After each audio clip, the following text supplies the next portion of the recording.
Realisme historis. Cerita realisme historis mengisahkan peristiwa yang terjadi pada masa lampau.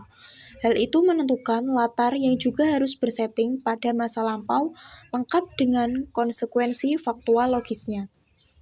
Dan berikut adalah cerita tentang realisme historis yang terjadi di desa saya, yaitu tukar guling dan hibah tanah. Semasa pemerintahan Sudirono, ada dua peristiwa sejarah yang unik dan menarik. Peristiwa tersebut adalah yang pertama, telah terjadi tukar guling tanah desa antara desa Kotakan dengan desa Gempol Songo. Dan yang kedua, telah terjadi penggibahan tanah milik desa Kotakan kepada desa Mutih, Wedung Demak. Kedua peristiwa ini terjadi karena kemudian waktu itu sangat mendukung. Seperti yang saya sebutkan tadi, yang pertama ada tukar guling.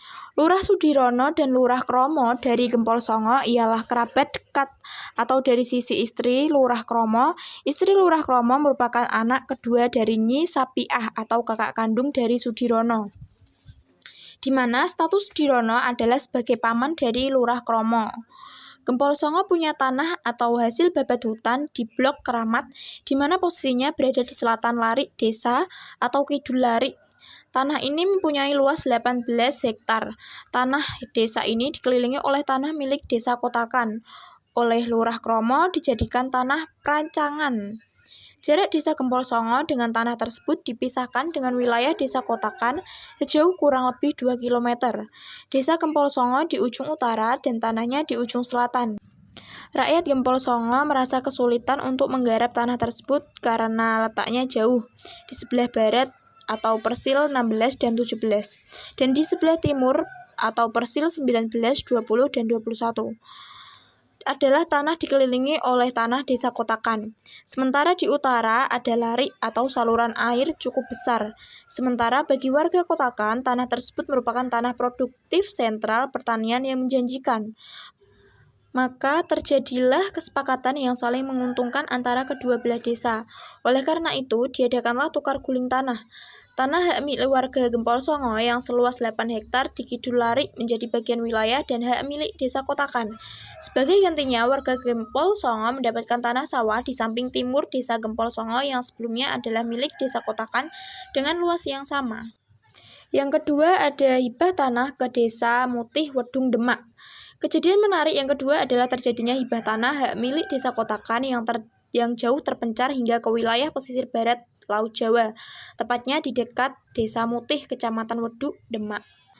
Menurut cerita di saat warga Jepatan melakukan babat alas untuk mendapatkan wilayah desa, mereka membakar semak belukar yang sudah dibabat. Selama berlangsungnya pembakaran, semak-semak yang terbakar secara langsung tanahnya menjadi hak milik warga yang membabat. Suatu ketika dilakukan pembakaran, tiba-tiba ada angin kencang yang membuat bara apinya terbang terbawa angin dan jauh di dekat desa Mutih Weduk dan membakar semak-semak di sana. Semak yang terbakar seluas 2 bau atau 2 kali 7.000 meter persegi. Rupanya ada warga Jepaten yang mengejar bara yang terbawa angin tersebut, sehingga mereka mengklaim sebagai bagian wilayah desa Jepaten atau yang sekarang desa Kotakan. Tanah seluas 2 bau ini berada di dekat aliran sungai Wulan di desa Menco, Wedung dekat dengan muara. Warga sekitar menganggap tanah tersebut tak bertuan sehingga sering digunakan untuk membuang mayat yang hanyut atau mayat akibat korban pembunuhan. Setiap kali ditemukan mayat di tanah tersebut, pemerintah desa Kotakan dipanggil oleh pihak yang berwajib ke Demak untuk dimintai keterangan. Waktu itu transportasi belum tersedia, hanya lurah yang punya kuda yang digunakan sebagai alat transportasi untuk berpergian ke Kabupaten Demak dan warga lainnya butuh waktu sehari penuh bahkan beberapa hari untuk sampai ke pemerintahan Kabupaten Demak. Kejadian seperti ini dapat terjadi dalam setahun dengan tempo berkali-kali. Sangat memberatkan memang. Di sisi lain, tanah tersebut tidak mendatangkan pemasukan atau income bagi desa, karena tanah tersebut tidak bertuan dan tidak ada yang mengelola. Dengan dua alasan tersebut, Sudirono selaku lurah desa Kotakan pertama menggibahkan tanah 2 bau tersebut pada desa Mutih, kecamatan Wedung Demak.